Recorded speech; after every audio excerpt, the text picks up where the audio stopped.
It's the 10% Happier Podcast. I'm your host, your boy, Dan Harris.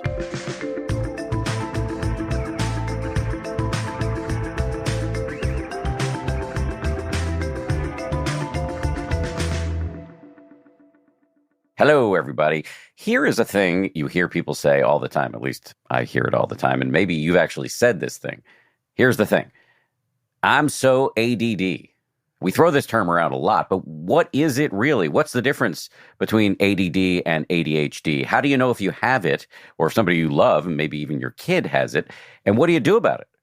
We're going to answer all of these questions today. And the good news is that on that last question, what do you do about it? The answers are going to be useful not only for people who have ADD or ADHD, but everybody. My guest is Dr. Mark Bertin. He's a new friend of mine. In fact, we live near each other.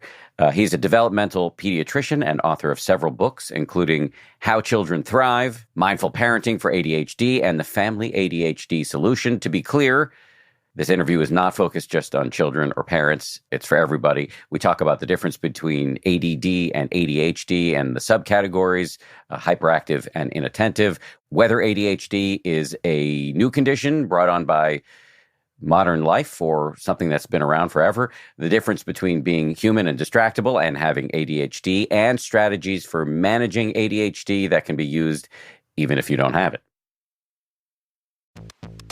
Bring smiles to all when shopping online with Dell Technologies Gift Guide. Whether it's for the artist, the entrepreneur, the student, the streamer, or the gamer, you will find the perfect gift for everyone on your list.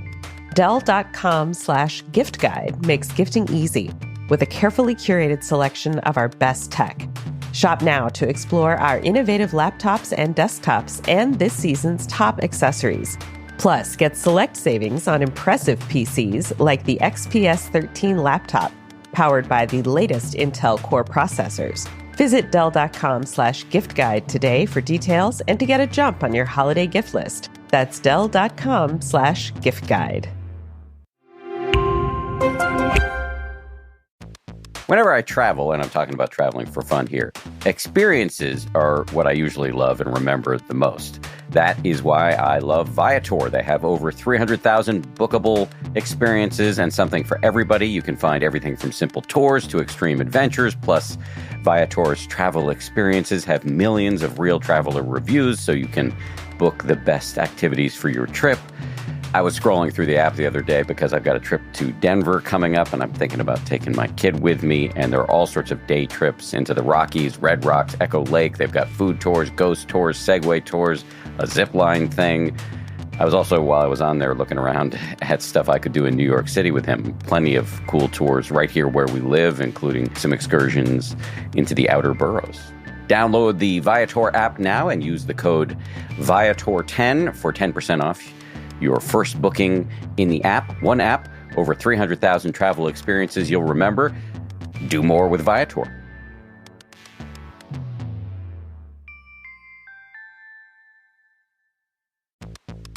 Have you ever noticed that some foods just make you feel good or bad after you eat them? Your glucose naturally rises and falls throughout the day based on what you eat and drink, the time of day, and how much you exercise. Signos is a metabolic health app paired with a continuous glucose monitor that allows you to literally see how certain foods can cause your glucose to spike beyond a healthy range. You can't manage what you don't measure, so with Signos, you can make small, data-focused adjustments to your daily habits. Control your glucose so you can have more energy and feel better throughout the day. Signos is the only kind of program in its field that combines CGM data with an AI-driven app to deliver real-time glucose monitoring for optimal health for your entire subscription. Right now, Signos has an offer exclusively for our listeners. Go to Signos.com, that's Signos.com, and get up to 15% off by using code HAPPIER today. That's Signos.com and use HAPPIER to get up to 15% off your order today.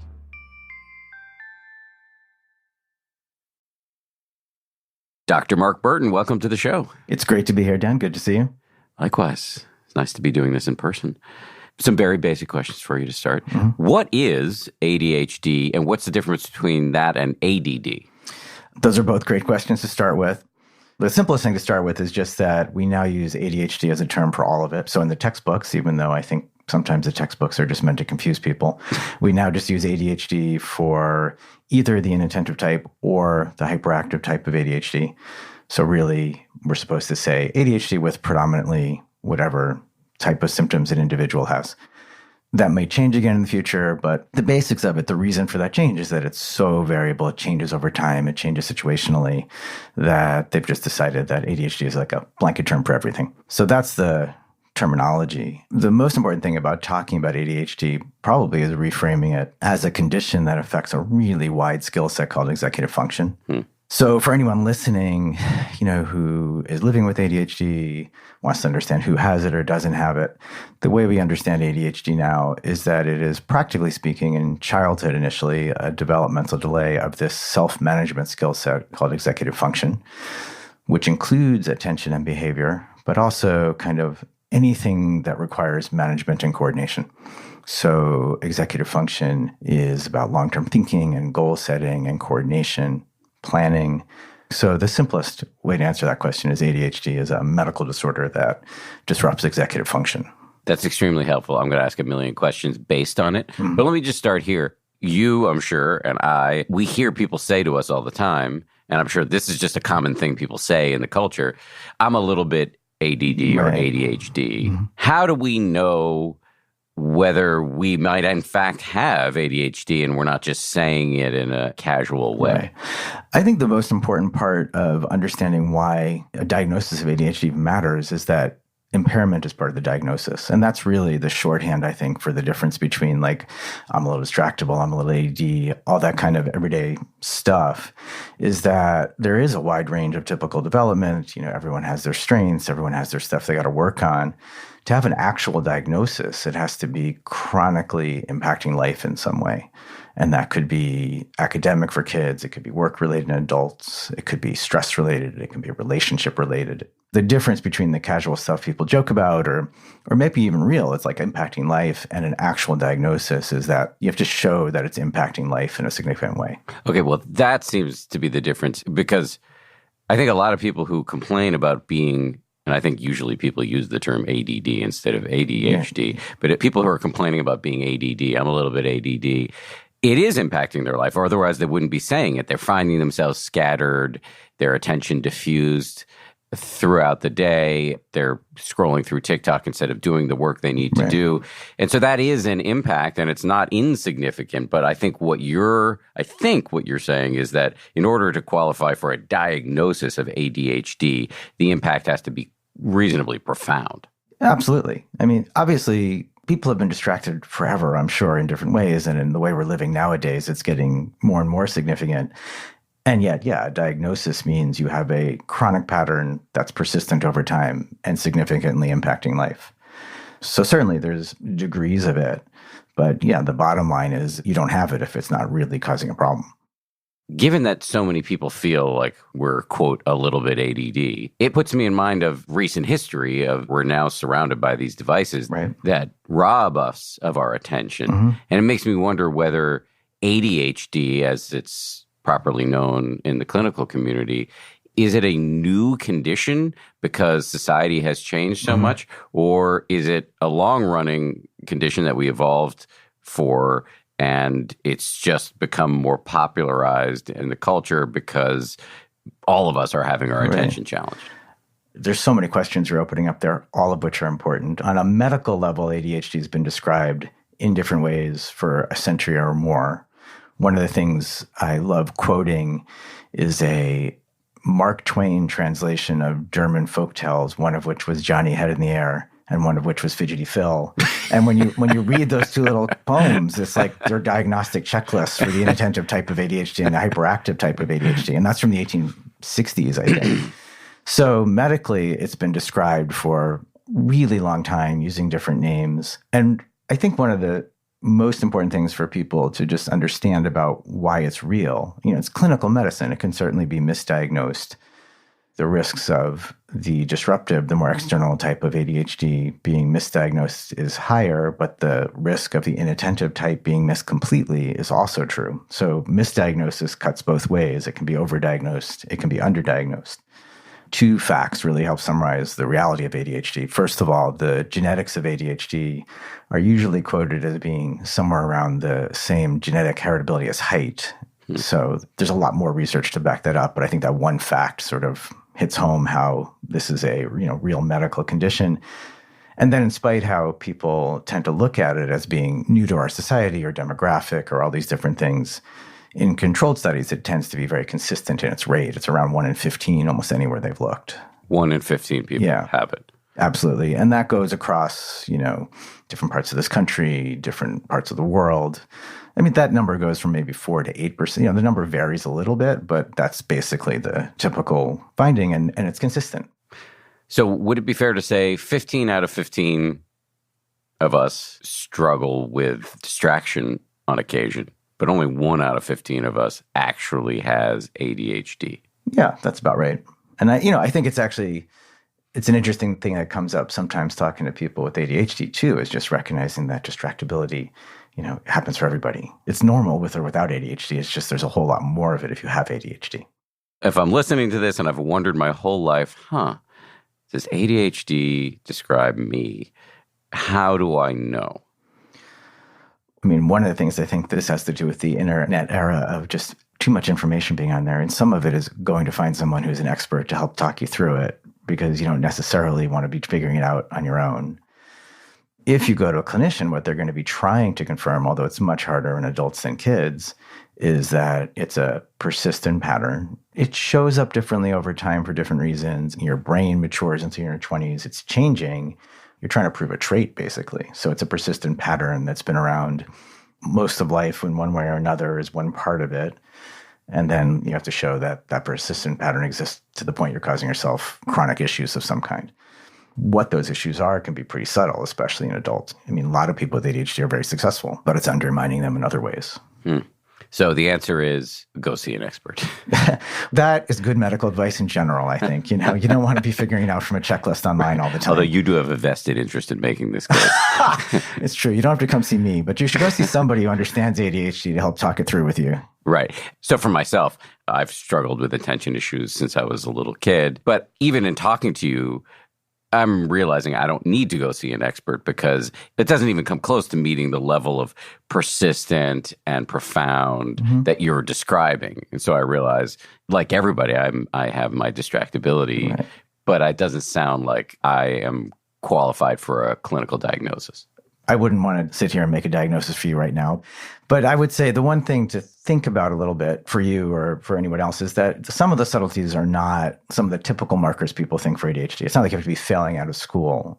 So ADHD can affect your health in different ways. That is one of the biggest bodies of research that's developed over the last decade or so, because executive function are the skills that relate to things like living a healthy lifestyle, sleeping consistently, driving safely, all these different things. There's health risks to it. There's a lot of highly perfectionistic, motivated people with ADHD, maybe by the external markers doing great, but just chewing themselves up inside trying to do it. Everything's taking 5-10 times the effort chronically to get from beginning to end, because a lot of people think that as you get older, one of the core issues of ADHD is actually something called time blindness, which is just managing time, keeping track of time, breaking projects up into parts. That is just happening day to day, chronically undermining things. And that can be, the chronic issue with ADHD. By the obvious markers, you're okay, but on a lot of the internal stuff, you're really struggling. Okay, let me ask some nuts and bolts questions about the condition. You have repeatedly referenced ADHD as the inattentive kind and the hyperactive kind. So can you say more about those differences? In the textbooks, there's two types of ADHD described. The true reality is for most individuals, there's a lot of overlap, a lot of mix and match. It's not so clean. When you're making the diagnosis, there's one group of symptoms you're looking at for hyperactivity and impulsivity, which are a lot of things like fidgeting, kids in particular, just constantly on the go and moving all the time, impulsive behavior, impatient behavior, interrupting a lot. Those are all the external features of ADHD that lead to a hyperactive impulsive diagnosis. And then the subtler ones, the stuff that sometimes gets missed, that doesn't get picked up until people are much older, are the inattentive symptoms, which have to do not just with distractibility, Distractibility and daydreaming are kind of the stereotypes, but it's a lot of the internal stuff like organization, planning, time management. And the truth is most people have that. It's rare to have the hyperactive impulsive type without some of that. And then it also tends to change as you get older. So the more disruptive behavioral symptoms tend to tone down as you get older, regardless of what they had as a child. I appreciate the delineation there. And you've described this, just to take us a step deeper, you've described this as a condition that affects executive function. So we think of it, for those of us who don't know shit like me, we think of it as just attentional, but actually it has to do with executive function, which can impact many aspects of life. And in researching you, I was looking at something you wrote in which you sort of make a little taxonomy of the aspects of executive function. And they include attention management, action management, task management, information management, emotional management, and effort management. Can we walk through those and have you sort of clarify what each is? Absolutely. And I just want to start by saying that is based on Thomas Brown's model, just to give him credit. Shout out to Thomas Brown. Exactly. Respect. He's great. He's out in LA doing all this. The shorthand for that, and then I'll get into the details, I think, is almost anything you can put the word management to probably has executive function to it. You have to manage attention in life, you have to manage projects, you have to manage emotions, you have to manage relationships. I think that's like a easy shorthand for understanding anything that requires supervision and planning, like a CEO of a business or like the conductor of an orchestra. You have all the skills in the brain, you have all these things and this is the part of the brain that's coordinating and supervising it all. And one of the things I often start with when I'm working with families is if you really think you're living with ADHD, you don't want executive function to sound like a wonky scientific thing that you heard of once. I mean, this is living with ADHD. So to really understand the diagnosis and interventions for ADHD or how to help kids with ADHD, you really want to understand executive function. So to go through them, attention management is important to understand because it doesn't mean you specifically have a short attention span. It means you're mismanaging your attention, which for people with ADHD usually leads to a pattern where you can almost hyper-focus on things that really grab your attention and are easy to you individually. And that often can lead to like a delayed diagnosis. Like if you can focus on that for so long, why can't you focus on everything else? But what it really comes down to is for you, that isn't demanding. So attention mismanagement is one of extremes. It's that you hyper-focus on the couple of things that are most in your wheelhouse. You can't focus when the demands go up. You often struggle to shift attention as well. That's a good example of how executive function can be practical. So if you're parenting a child who has attention issues and they're watching TV or really engrossed with their Legos and you yell across the house, dinner in 5 minutes, they may come across as being difficult because if you can't shift attention, you don't even register that question. They might hear noise, but they're not actually registering the words. So that's the attention piece of it. Action management is kind of the cliche of ADHD. I mean, it's real, but it's what people think about ADHD. So managing your actions is like controlling your impulses, controlling your physical activity level. That's what most people understand. The rest of it, which is actually a developmental path. I mean, you learn to manage life in more sophisticated ways as you get older. Things like task management, which is organizing, planning, coordinating time. And that is like the heart of getting through school, running a business, running a household. That's all task management. Information management. For a lot of people in the modern world, the way to understand that is it's almost like the RAM of a computer, which is like the active part of the computer for those who don't know computers all that well. So in a computer, you have a hard drive, which is like all the stuff that's like fixed and learned. And then you have an active part, which is like the short-term memory. As you're listening to me, your information management, your working memory is holding on to all the facts that you're going to try to coordinate to come up with your next question. Or in a classroom, it's how you're listening to a teacher and you're trying to, figure out what's the important part to learn and write down. So that's the information management part. The fifth one is emotion, which is a huge part of ADHD. At least half of kids with ADHD struggle with a lot of emotional reactivity. Emotions happen all the time. And with ADHD, with an executive function that's been impacted in this way, it's immediate. It's out there right away. Quick tantrums, quick crying, quick frustration. You can't filter in that way. We all need to be able to recognize our emotions without that immediate meltdown, which is, by the way, one of the biggest overlaps between the value of mindfulness in ADHD care, because mindfulness is, it's a whole other tangent, but, mindfulness helps with the management of emotions, and that's something that medication for ADHD doesn't really necessarily help with all that much at all. And effort management is the last part of it, which is really nuanced, because I think culturally, or just, in general, it's sort of intuitive that if you want to work really hard, you just put the effort in. That's a message we all get. Effort management that goes along with executive function is kind of like the neurologic endurance that goes along with that. You can have all the desire in the world, but your brain has to be able to just stick it out when things get hard from beginning to end. And when you're struggling with executive function, that isn't necessarily possible. So it's not a desire issue. It's that your brain just starts getting distracted and going off task, even though you're trying to put this sustained effort in. So that's the quick overview of like the 6 parts of executive function, which, if you want, we can spend a minute on it developmentally. The short of it is to say that if you or somebody like your child, or you're a teacher working with a child with ADHD, some people estimate it can be like a 3 or 4 year gap in executive function, which means you can be 10 going on 13 or 14 in some parts of life, but 10 going on 6 when it comes to managing your homework. Right. Now, as you discuss these 6 aspects of executive function, you brought up children a lot, and I think that's natural given that that's what you do day to day, but I assume these all apply to adults. Oh, thank you for asking. It's 100% the same model for adults. Okay. Yes. The only difference with kids is that it's a developmental skill set. So it's a little more complex in kids in that when you think of something like time management skills, you don't expect a very young child to have any, so they're not going to be behind in those yet. Right. With adults, it's more a fixed set of skills, but the same model applies directly.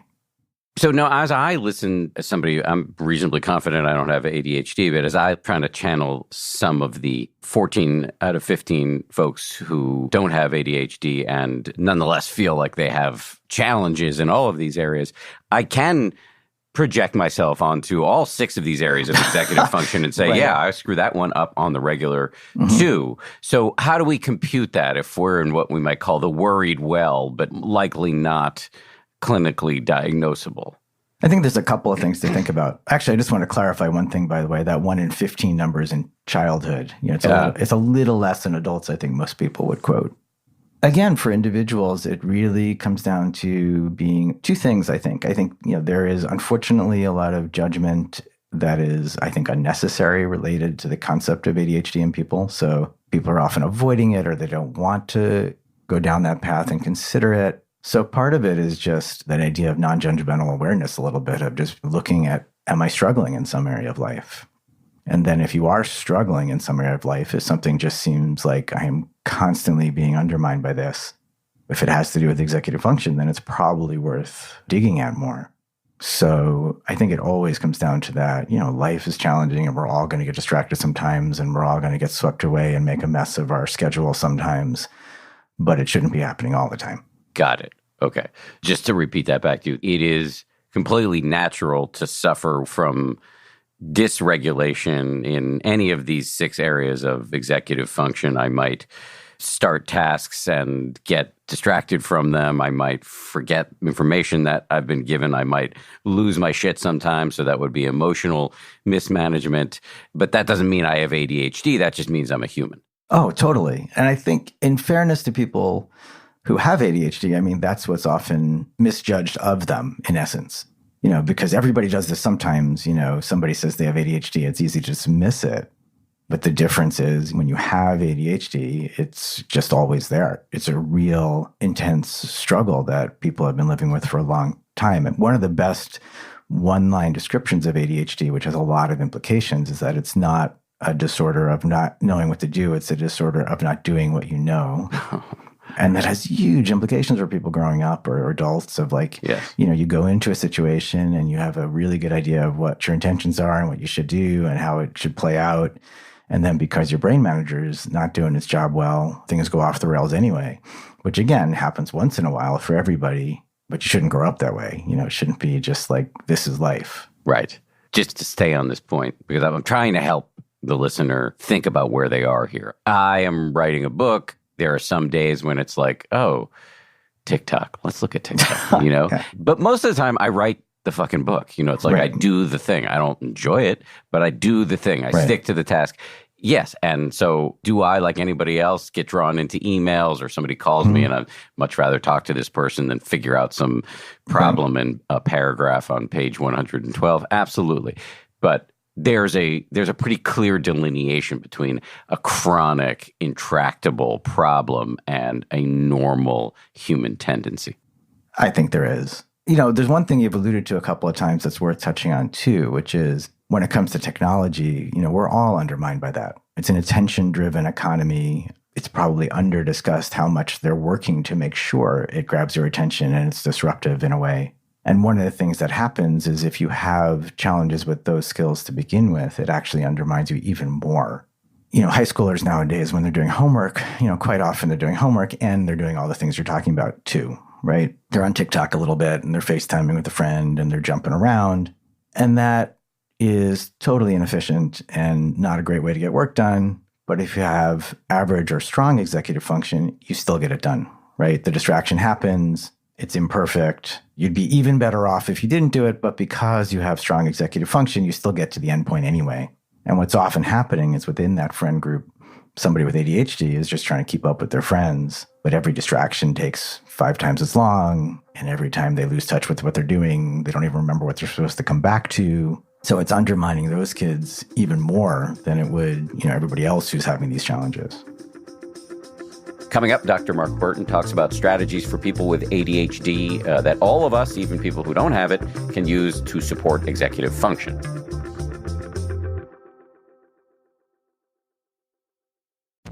Maybe you don't have as much time for reading as you'd like. I'm here to suggest Audible. They offer an incredible selection across every genre, from bestsellers and new releases to celebrity memoirs, mysteries and thrillers, motivation, wellness, business, and more. The app makes it easy to listen anytime, anywhere, while traveling, commuting, working out, walking the dog, doing chores around the house. I'm currently listening to How We Live is How We Die by Pema Chodron, who's been a guest on the 10% Happier podcast. New members can try Audible free for 30 days. Visit audible.com/10% or text 10% to 500-500. That's audible.com/10% or text 10% to 500-500 to try Audible free for 30 days. Audible.com/10%. As some of you know, I was vegan for many years. Then I was a vegetarian. Now I eat a little bit of meat, and my family always ate meat. So we're on the lookout, as a consequence, for high-quality meat that is also ethically raised. And given that it's not always easy to find high-quality meat and seafood you can trust at your local grocery store, that is where ButcherBox comes in. You'll get products like 100% grass-fed beef, free-range organic chicken, pork-raised, crate-free, and wild-caught seafood, all delivered right to your doorstep. You can customize your box to get exactly what you and your family want, and shipping is always free. We just got a huge box filled with chicken and pork and steak that arrived right at our door, frozen. We put it in the freezer. We're about to cook a lot of that stuff up slowly over the next couple of weeks. Very excited about that. ButcherBox is giving us a special deal. Sign up today using code 10% to receive ground beef for life, plus $20 off your first order. That's 2 pounds of ground beef free in every box for the lifetime of your membership, plus $20 off your first order when you sign up at butcherbox.com/10% and use code 10%.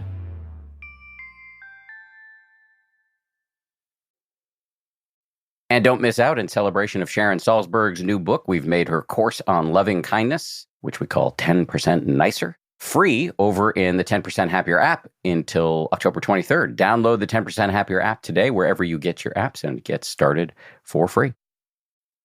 Before we get into what can be done about it, because I want to go deep there, what causes ADHD? The largest thing that causes ADHD is it's a genetically programmed disorder. Whether there are other things that influence that may be true. One of the reasons, for example, we know that ADHD is a medical disorder are things like being born prematurely can put you at risk for ADHD, which clearly has nothing to do with environment. So the bottom line is that all sorts of societal things, all sorts of lifestyle things can make living with ADHD harder, but the cause of ADHD is medical, it's genetic. And again, you said this a little earlier, it's not a new phenomenon, the result of smartphones. There was an article in the New Yorker, I think it was, about monks in the 1400s who were having trouble paying attention in their prayer and meditation. I mean, look, the Buddha talked a lot about, staying focused in meditation and developing concentration. We have wild and racing minds. We evolved for this because we needed to have highly attuned skills of threat detection in a hostile and dangerous environment on the savannah. So this distractibility is in all of us. It can just be way worse in some. Yeah, I think that's a reasonable way of looking at it. I wish I've never been able to find it again, but someone I was listening to in a talk once quoted something from like 500 years ago in some text, and it was describing someone who was struggling in life because they couldn't focus and they couldn't, they were always late and they were totally forgetful. And this was, I forget the exact year, but it was like from the 1500s. I mean, it's just part of human nature. And like a lot of things, there's a wide range of typical, and then it can cross over to that edge where you're struggling. Is there anything here on gender variation? ADHD is typically diagnosed more in males, but at the same time, some of what's going on there is females are more inclined to having the inattentive type, which can be missed more easily. So yeah, ADHD, like a lot of things in my field, does definitely come up a little bit more in genetic males. But in ADHD in particular, some of that may have to do with underdiagnosis. Okay, so let's talk about what can be done about ADHD. Sure. The things you're going to recommend that can be done for people who genuinely have ADHD, I have this suspicion, but you'll correct me if I'm wrong, that many of them actually might help the rest of us do our life better in terms of attention or any other executive function. I think that's 100% true. I think it's an important idea in all of life. Executive function is like the skill set all of us use to persist and plan and stay on top of things. And there's things we can do to support it. There's things any of us can do to undermine it. I usually break up my thinking of how to support someone with ADHD into 4 areas because I just think it helps organize my thoughts, one of which is going to be different when you're talking about kids and adults. So the overall plan for helping someone catch up with ADHD, I sometimes think of as, I'm trying to do kids and adults, but with kids in particular, the concept is a short-term safety net, meaning if someone's behind in executive function, as adults, we want to create a support system so that they can still thrive, while in the long run, so it's short-term safety net, long-term plan. In the long run, we're going to teach them those skills. You don't want someone learning to self-identify with all these struggles or just getting swamped. There was one study that said something along the lines of by kindergarten, kids with ADHD are being corrected more than they're being praised at like a 3-to-1 ratio, which has a huge impact on them. So in the short term, we're trying to set up supports. So the first area of supports we typically talk about are educational supports. This is the one part that's hardest when you try to generalize it to adults. It's not so straightforward in the workplace. But in kids, there's a law that says, any medical condition, you're entitled to supports that let you learn. So with ADHD, part of the intervention is just setting up a support system in school that lets you learn. Some of them are things that any of you living with ADHD might have heard of, like preferential seating, extended time, anything we can relate to executive function, we can try to create a support.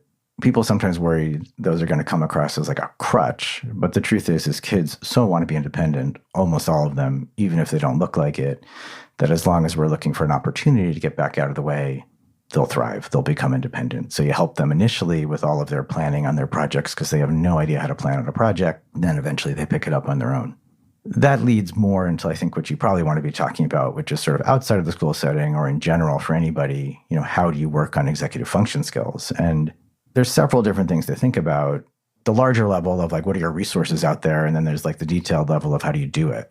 So if you're looking for resources, there's kind of 2 fields that are known right now for helping with executive function related issues. The most evidence-based non-medical approach to ADHD is working with a cognitive psychologist, which is kind of like if you have a speech language delay, you work with a speech language therapist. If you're struggling with executive function, you can go work with someone, just roll up your sleeves and try to learn how these skills develop. And it's hard to summarize quickly because it's kind of different for each of those 6 aspects of executive function I talked through. So it's not just do this. For attention, you can work with things like how do you manage your attention? How do you set up a work environment without getting as distracted? And there are things that can help, even some of the programs that are out there that allow you to monitor yourself on the computer where you shut off the distractions. And certainly the attention piece is one of the places that mindfulness can be supportive in ADHD care. It's important to say that as of this point in time, there isn't research saying that mindfulness can replace any other part of ADHD care. But as you know, as well as anybody, it certainly can help with attention and executive function.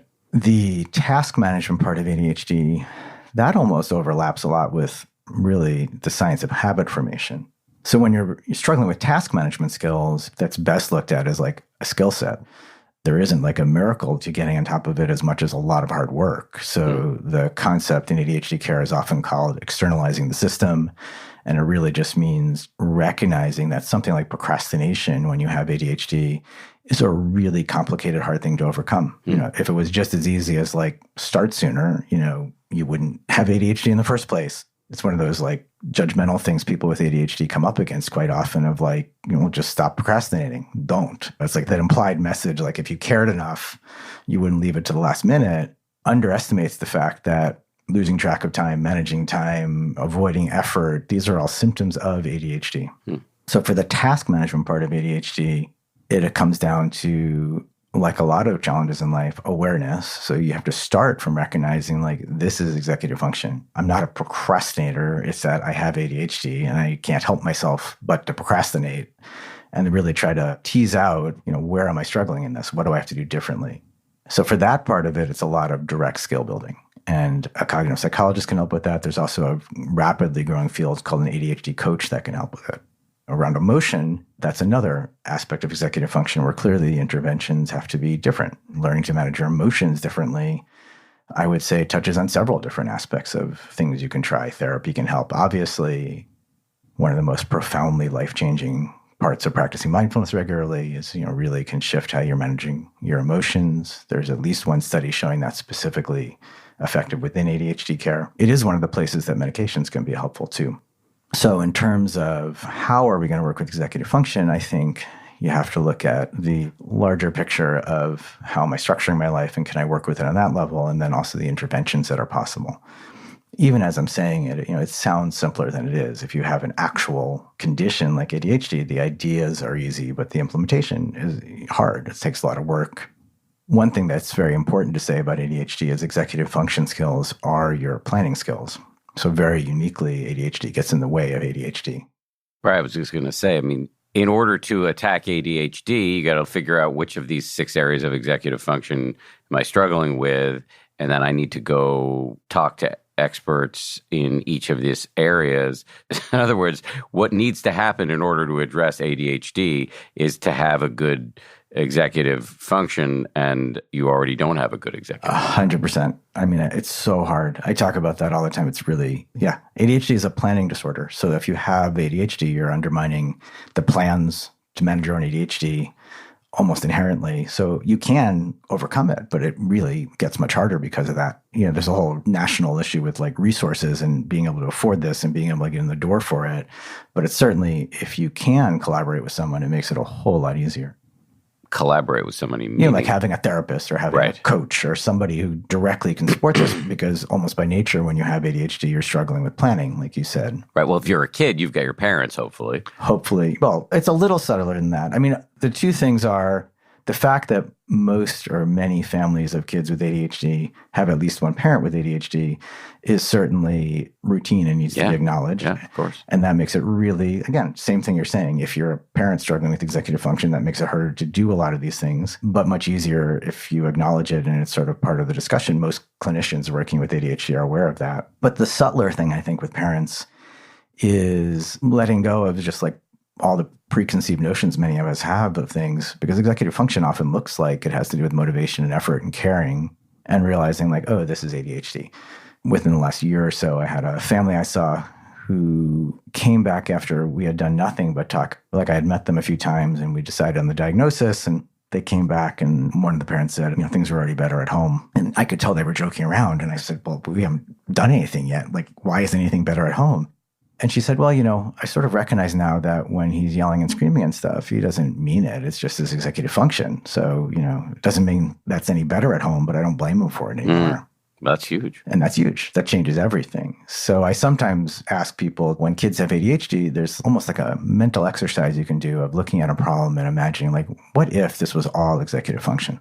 Life's more complicated than that. I'm not saying that's true, but you can sort of try reframing things through that lens, but it takes all the blame out of it, all the judgment out of it. I often talk about how if you can understand this Buddhist notion of causes and conditions, which is, the Buddhists put it out into the world, but it's pretty much a non-negotiable reality. Everything's changing all the time and has been since the Big Bang. And everything that's happening right now is the result of an incalculable gumbo of causes and conditions. And as long as you can understand that, it's a huge gateway to compassion. Yes. And so you can look at anybody's behavior and say, I don't like that behavior, but I understand that there's a whole set of causes and conditions that is creating it right now. 100%. And that goes across ADHD in so many different ways. It goes back to that, what I said earlier about how by kindergarten, kids with ADHD have often just been corrected way more than they've been praised. What sort of self-image, what sort of mindset, what sort of behavior does that, potentially lead to?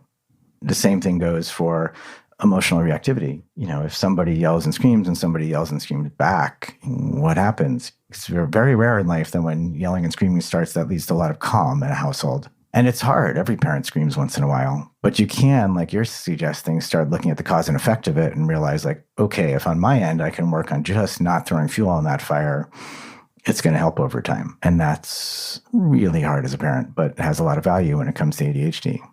Actually won an argument with my 8-year-old yesterday, maybe for the first time. I was trying to protect my wife who needed a nap, and he went in and woke her up anyway.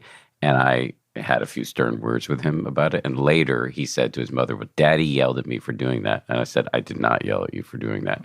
And he said, well, Mommy, didn't you hear him yelling? She said, no, I didn't hear him at all. He's like, I guess he didn't yell. Yeah. Because I know, I'm not Mr. Perfect emotional regulation. I've got lots of things that get me dysregulated, but I'm pretty well aware that yelling at my son, unless he's about to walk into traffic, is unlikely to make things better. That's exactly and well said. No one responds to yelling by becoming calmer. Yes. And doesn't mean we'll never yell. But one way to look at it is even when we do yell, it's important to recognize then if my child yells back, that's kind of to be expected. Yes. That doesn't mean that they should, or doesn't mean they might not get in trouble, but you got to recognize that, like, the cause and effect of putting them in that spot. You said a while ago, I said, what can we do about ADHD? And you said, well, there are 4 things. And then we started talking about the different types of therapy available for the different types of executive function challenges.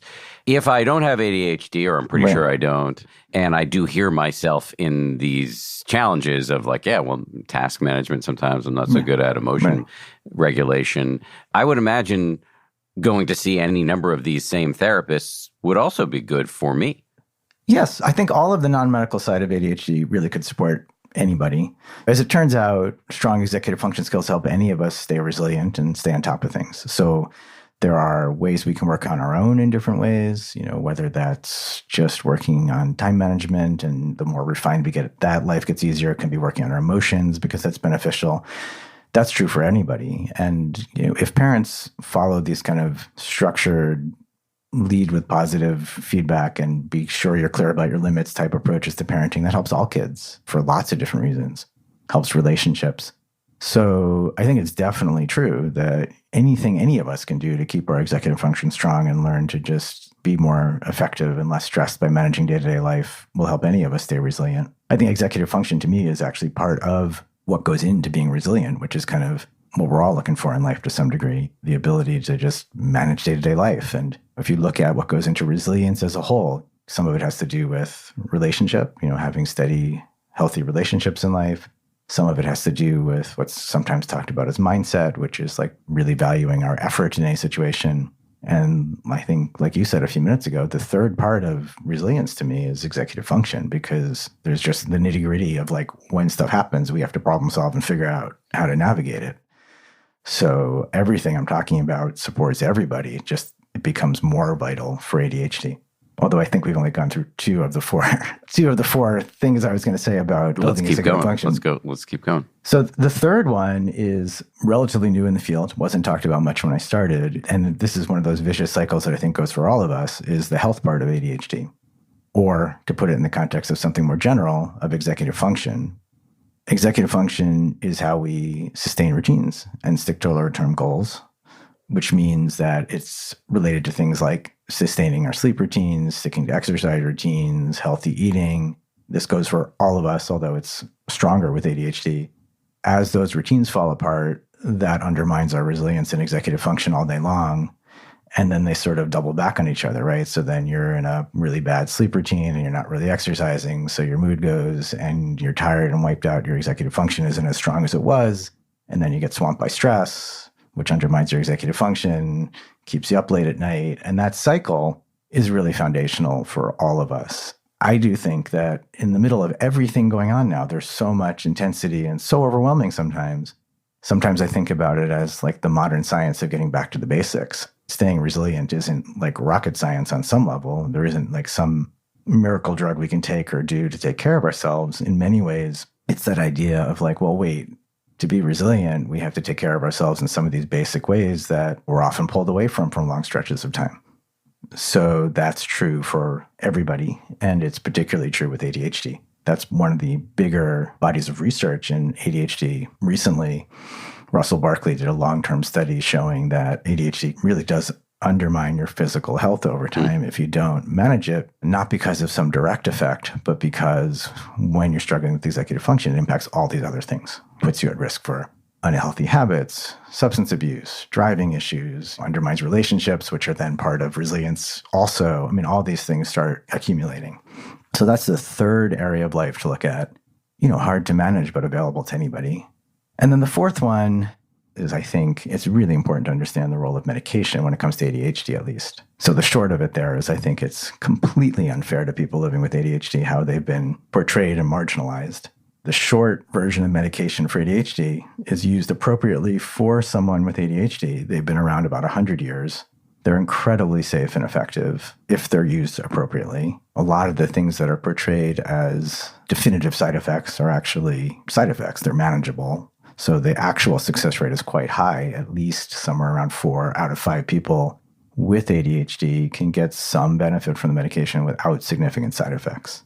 So the way I typically want people to look at ADHD medication is really as a decision like any other medical issue. Like with any other medication, no one should use a medication they don't need for anything. And if you need a medication, you shouldn't feel judged or blamed for it either. Mm-hmm. But it's become this really intense, overwhelming decision with a lot of judgment added to it that makes life miserable for parents in ways that just, isn't fair. Because the recommendation to try the medications, separating all the politics of it, are very concrete based on the research. What about people who worry that we're over-medicating our kids? Well, I think there's two discussions there that are different. I think as a society, we can look at whether medications are overprescribed. That may be true. Certainly in some subpopulations, there are numbers that are really disturbing. Individually, if you think your child has ADHD or if you're an adult living with ADHD, we know what the research says. We know that if you use them well, you shouldn't have any side effects. It doesn't fix ADHD entirely. You still got to do all this other stuff. But it's a huge step forward for a lot of people. And it's not a crutch. It's medically no different than treating your asthma if you have asthma every day, or putting on your glasses if you can't see, if you actually have ADHD. So if I am an adult who's realizing I have ADHD and I've seen a doctor and I've gotten a diagnosis, I shouldn't feel guilty or deficient or like a failure if I'm going to take these medications. And if I'm a parent, and this is particularly wrenching in my limited understanding here, and I have a kid who's got a diagnosis of ADHD and the doctor's recommending medications, I don't need to feel like I'm committing child abuse by letting my kid take these meds. Oh, I think it's awful that people are led to think that way.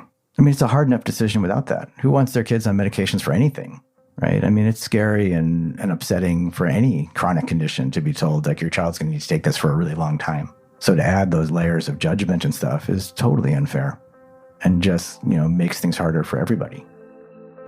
Coming up, Mark's going to talk about the role that mindfulness can play in managing ADHD.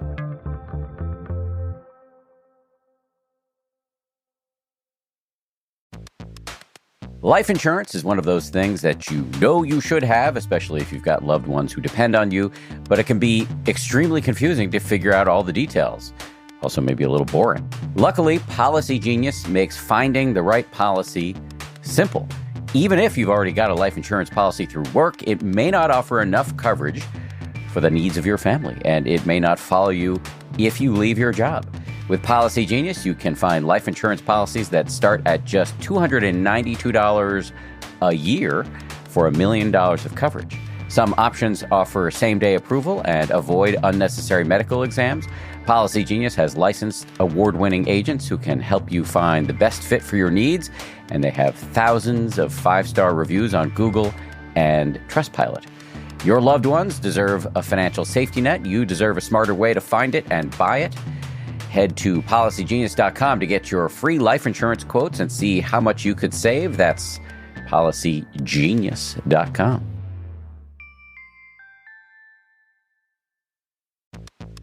Getting good sleep is so important to just about everything we do. When I don't sleep well, pretty much nothing works. It's hard to focus. It's hard to be patient. It's hard to get good work done, to think clearly. It's kind of a mess.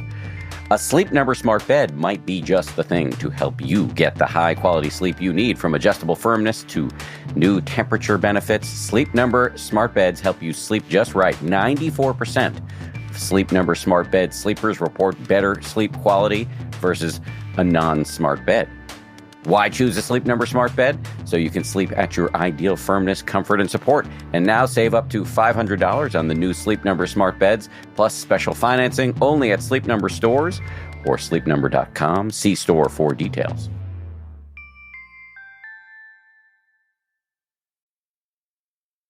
Can you recapitulate quickly the 4 steps that you mentioned when we talked about dealing with ADHD? Because I want to make sure that there are not some areas that I should double click on. Yeah, absolutely. The way I typically organize it is school supports, which could be work supports in some situations. Then there's the sort of non-medical supports outside of school, which are things like coaching or working with a psychologist. There's managing the health impact. And then there's understanding the medication options. Okay, so I'll just put it in my own language. There's special accommodations that should be made at school, perhaps work, coaching or psychologist, or help for various aspects of executive function, medication, and lifestyle changes. Let me go back to coaching for a second, because you briefly mentioned this within coaching, but I think it might deserve a lot more attention, especially for this audience. We have not discussed this yet, although I would have said it in the introduction. You have a long history with meditation, a long and deep history with meditation. What benefit does meditation have on ADHD and any of us with executive function challenges, which is to say, all of us? So when it comes to the role of mindfulness in ADHD or meditation in ADHD care, I think it's actually a good model for all of mindfulness in a lot of ways. I mean, that's really how I came to it. It's almost like, from a research point of view, the research is like 2 sides of the same coin, where, mindfulness, all the research accumulating over time shows how if we develop these self-management skills, it helps with resilience, it helps with concentration, it helps with all these tasks that are, many of them, related to executive function. And then we have the converse, how ADHD impacts all these things in the other direction. The starting point for me with mindfulness is, I think, different than people often come to it, which is to say that part of mindfulness practice and meditation practice is working with building attention and concentration. And that's real. There is some research suggesting you can actually measure some of those changes, and some of them actually have to do with executive function also. So in one of the first pilot studies of mindfulness for ADHD care, which was small, one of the things they showed was some improvement in attention shifting in addition to concentration. That was looking at like maybe 15 minutes a day. So I don't know what the implications of like an intensive retreat might be on ADHD. I think the way more important part of it as a starting point is that ADHD is a overwhelming stress-producing disorder in many ways. If you are struggling day to day with life management skills, that's exhausting. It affects your well-being. It affects your resilience. And then if you're feeling that way, it affects your ability to manage things. People are giving you these complicated plans, like now what you're going to do when your child's misbehaving, or now what you're going to do to manage this project. And that takes a lot of work and effort. So ADHD is causing you to feel quite often swamped and overwhelmed and just having a hard time keeping up. And then if you don't get ahead of that, how are you even supposed to manage your own ADHD? To me, what got me interested in integrating mindfulness into ADHD care initially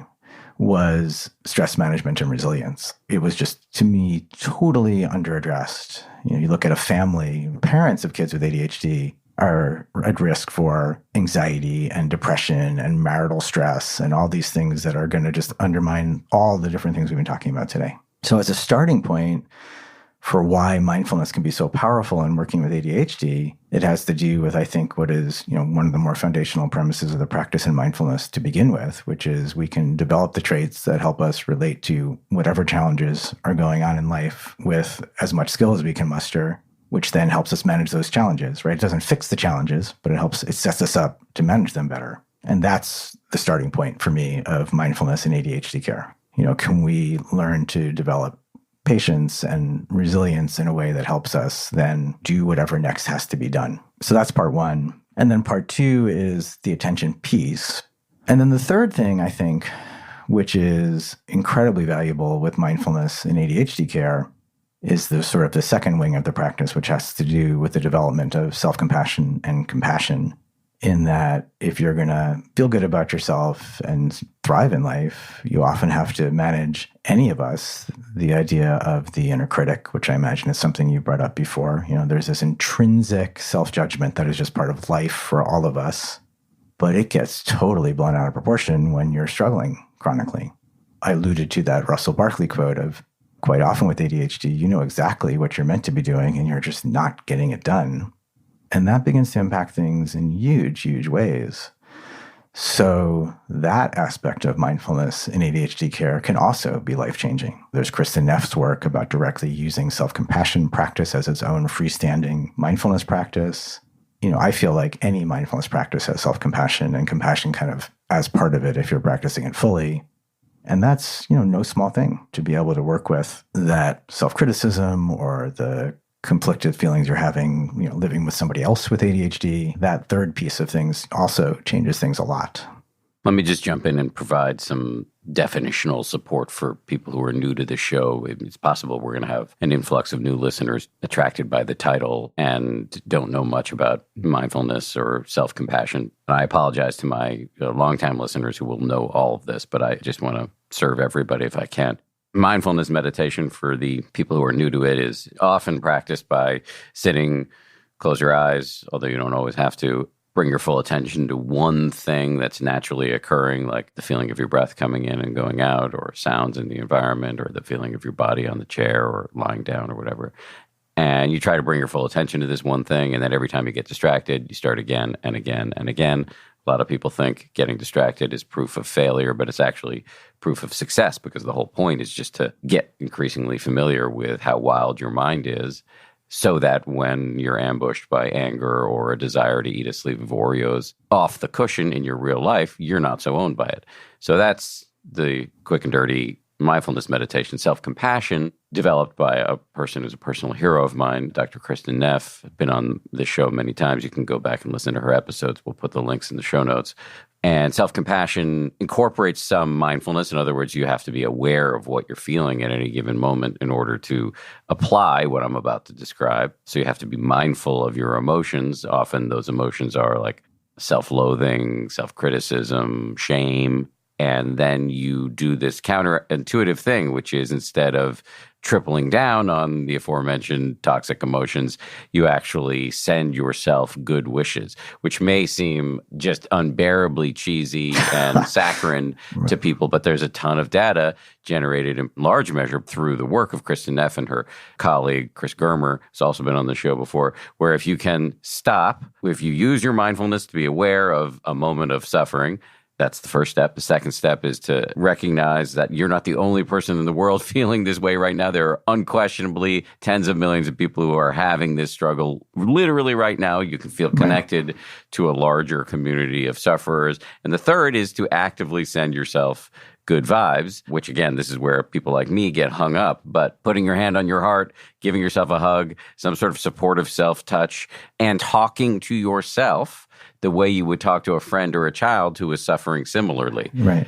Add all of that together, that is my understanding of self-compassion, and it has been shown to be extremely powerful. And I can say from my own N of 1 laboratory that once I got over myself and started doing this stuff, it was extremely helpful. So just to clarify some of what you just said. Yes, I would agree too, by the way. One of the most profound things that's changed for me, having practiced since my 20s, is that the inner critic doesn't win all the time anymore. It's so easy to assume I'm the only one who ever does this kind of stuff, especially if you make a mistake that really matters. You just sort of isolate yourself. Like, I'm the only schmuck who ever has this stuff happen. So it's a huge deal. I actually was at a conference recently and I had introduced self-compassion practice, and I walked past a table during lunch and I can hear them all. Like, they were just this relieved joking around of like, oh, that kind of stuff happens to everybody. And just remembering that is so powerful. And the third thing is just a little exercise you can do that's so useful. And it's not forcing yourself to feel different. It's not forcing yourself to be nice to yourself. It's just this reminder of, if I do this, my first reaction is like, you idiot, but if my best friend did it right next to me, my first reaction would be like, it's okay. Everyone does this kind of stuff. And so the third part of the practice is just such a powerful reminder. And it's not pretending that other thoughts not happening. It's just like, oh yeah, I can do this. It's okay. Yeah, the third part is actually the part I go right to. Obviously, I have the mindfulness to be aware that I'm suffering, right. But I go right to the third part, which is if you were telling me about what an asshole you were, I would put my hand on your shoulder and be like, dude, X, Y, and Z reasons. Yes, that was a dumb thing you did, but X, Y, and Z reasons why that does not indicate that you're holistically right. a shitbag and you're incurably awful. And I would remind you of other good things you had done, and that would be how the conversation would go. Right. The radical good news here is you can do that service. You can provide that right. service for yourself, and the data show that it works. And that is great, because when you wake up in the middle of the night worrying about something, which I do, mm-hmm. I don't want to wake my wife up to ask her to talk me down. I can do that for myself. I can lie. I sometimes just like curl back around in the sleeping curl, put my hand on my chest, talk to myself a little bit, and I'm out. Right. I fall back to sleep. Yeah. And there's another aspect of it that ties back to what you said about mindfulness practice itself, which I think is really important, which is that perspective of like, the distraction's going to happen. I'm setting this intention. I'm going to try to focus on my breath, and then the distraction's going to happen. That's just life. And that perspective you take of coming back without blaming and criticizing, and I suck at this, and I can never meditate, and that person over there looks so calm, but I'm such, letting go of all of that and just folding into your day-to-day. You're just going to do 5 minutes of breathing practice. Cool. And you're folding into it like, I'm going to get distracted. I'm doing my best. And then I'm going to get distracted. And then without frustration, it's like, whoop, coming back now. And that's self-compassion too, in a way. Yes, just like letting go of all that stuff. So that attitude, that's incredibly helpful for everybody, but even more so perhaps, and you'll tell me if I'm right, for people with inattentive ADHD, if they're going to try to meditate. Yes. One of my favorite things anyone ever said, and I used to teach a class in mindfulness for people with ADHD, and somebody in one of the groups, he said, Dr. Bertin, you gave that instruction of like, distractions are just going to happen. So when they happen, don't worry about it. Just come back to the next breath. Is that something that you teach everybody, or is that something just for the ADHD group? And it was just this moment of, that's almost the common humanity part of it, of just recognizing with or without ADHD, life gets distracting and people make mistakes. And the only way to keep growing the awareness of like, okay, this is what's going on and I don't love it, and then through that awareness, you can make changes, and it's going to be imperfect. And it's all just part of, moving forward with ADHD. Any other techniques you recommend specifically for people with ADHD for meditation? Because this seems like another snake eating its tail aspect of trying to treat ADHD, because you can tell somebody to do a thing, but they can't do the thing because their brain manager is offline. Right. And then, of course, with meditation, that is all about training the attention. But these are many of them, especially if they have the inattentive flavor of ADHD, their attention is more fleeting than the rest of us. So what are the tricks and tips for these folks? I can think of 3 different things. The first one, which I think is valuable for everybody, is reframing the entire meditation process itself as not trying to stop thoughts, which is always true. This is a reframe for everybody. It's a practice of developing awareness and patience so that if your mind stays busy the whole time, that's fine. That's what your mind was doing that day. If you go into meditation expecting something different than that, you're going to quit pretty quickly. So part of it is it's really validating the reframe of like, whatever your mind's doing is fine. You're not meditating badly. There is no good or bad meditation. You're just doing the work. At the same time, I think for people with ADHD, they sometimes prefer movement practices, which are equally valid, and that's totally fine. So, yoga can be a meditation practice. Walking meditation is certainly a meditation practice, and that can be simpler. So that's the second part of it. Yeah. That's huge. That seems like huge. Yeah. One of the things I like to play around with is you can play the edges of that a little bit. I think most people find a practice that they're most comfortable with, and that's perfect. And then there's some value to saying, like, it's really hard for me to sit still. So maybe what I'll do, is I'm just going to try sitting meditation for a few, instead of avoiding it completely, you can play the edges a little bit. Like, what would it be like to just for 5 minutes give my best to sit? So both are true, but your core practice is going to be something that probably fits more easily. The only other thing that goes back to where we started with executive function is everybody has a hard time getting started with meditation and remembering to meditate. I mean, that's just like routine. All these things are true for everybody, but since you're struggling with executive function with ADHD, if you're going to start, the scheduling side of it is something to pay attention to also. Like any other habit in life, it's a little harder to stick with things when you have ADHD. So if you're really serious about doing it, you really want to look at like, how am I scheduling it? How am I setting reminders? Who's going to remind me? And just trying to get the routine off the ground can be harder with ADHD also. We've talked about how if you have ADHD, how you should think about it and treat yourself. We've talked about this from the perspective of parents who have children with ADHD. What if I have a colleague or a boss who appears to, I don't want to be, freelance diagnosing these people, but they have some of the symptoms that you've described. Any thoughts about how best to work with people who are displaying some of these symptoms? Well, I think if it's your boss, it's kind of important not to tell them that you think they have ADHD, probably. I think like in any collaborative situation, you want to try to, navigate the situation in a way that focuses on, first of all, what you agree on, goals that you both want to set together. You want to look during collaborations on being clear in a person first time way, like from your side of things, what would be most helpful for you in terms of navigating the next project? So trying to not say you're not doing this, but it would be useful for me if, I knew ahead of time X or things like that. Another thing that's valuable, I think, in a collaborative situation like that is trying to break things off so that everyone is doing something in that situation that plays to their own strengths. So some of them may have to do with how you choose to delegate things. Yeah. And then, if issues come up, I think it almost falls into more the art of strong communication of how do you communicate through a difficult situation, looking for points of agreement, trying to be clear without finger pointing. And, you may never be able to really determine or say whether they have ADHD or not, but you can try to define a first small step that might make things better and define that one realistic thing. Like the last 3 projects, this went wrong. Maybe on this project, we can try this one step and see if it goes differently. I think this is a good model for all of ADHD or any challenge, but certainly ADHD certainly impacts relationships of all sorts of different kinds, and that's a particularly complicated one. If you have ADHD, should you be upfront with your boss about it? I think you have to use your judgment. In a perfect world, that would certainly be true. Like in an ideal situation, you'd want to say like, look, sometimes I'm a little forgetful. Just remind me and I'll make sure I get it done. Or I'm better with this type of project than that type of project. So I don't like that type of blanket advice because it's so relational. I think it depends who your boss is and your comfort zone. It's great to be able to say like, these are my strengths and this is not over here. But I don't know that that's always going to be realistic in a work situation. Is it possible that it's the case that if neurodiversity, to the extent that I understand exactly what that means, but that if neurodiversity becomes more deeply integrated into how corporations are run, that it could eventually be a safe thing and, in fact, a helpful thing to say to your boss, well, here's what I know about how my brain works. 100%. That's the upside of this whole discussion on neurodiversity. Like if an understanding of what various neurological conditions are and how they show up in day-to-day life grew, that would help in these situations for sure. And that's the upside of an advocacy movement like that. Something as simple as, like, do you think most people understand that time blindness is part of having ADHD? Most people think ADHD is either an impulse disorder or a focus disorder. Yeah. So if they could actually understand that time management is my core issue, my biggest challenge here, I'm really talented at all these other things, could only be of a benefit in the big picture. But there's a lot of education to be done out there before we get there. Yes, on the boss side. Yeah. Yes, for sure. Before I let you go, you've done a lot of writing about this.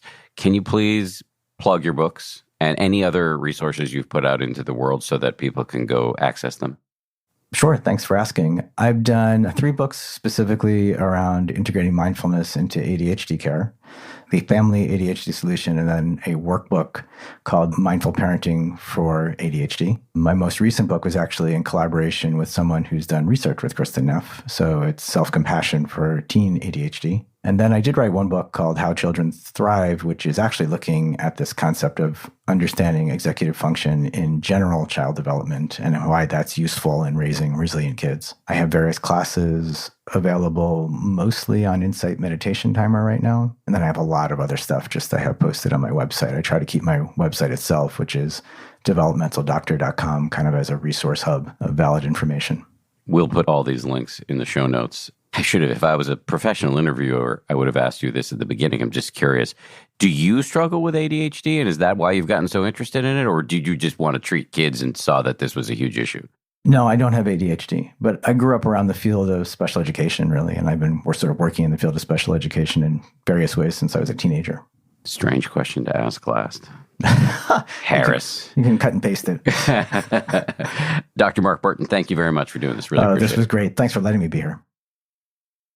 Thanks again to Mark. Great to have him on this show. One last little note here before I let you go. Deep Cuts is a new feature where you, the listener, get to choose your favorite TPH episode from the archives. It's simple. Just give us a call and leave us a voicemail that includes the episode you want to hear and why. The number is 1-508-656-0540. We'll put it in the show notes so you don't have to write it down. Finally, thank you so much to everybody who works incredibly hard on this show. 10% Happier is produced by Gabrielle Zuckerman, Justine Davey, Lauren Smith, and Tara Anderson.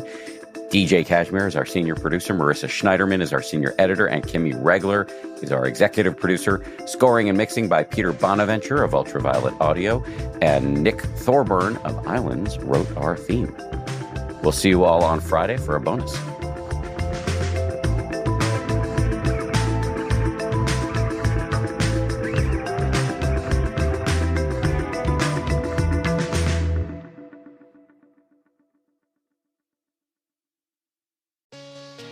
Hey, Prime members.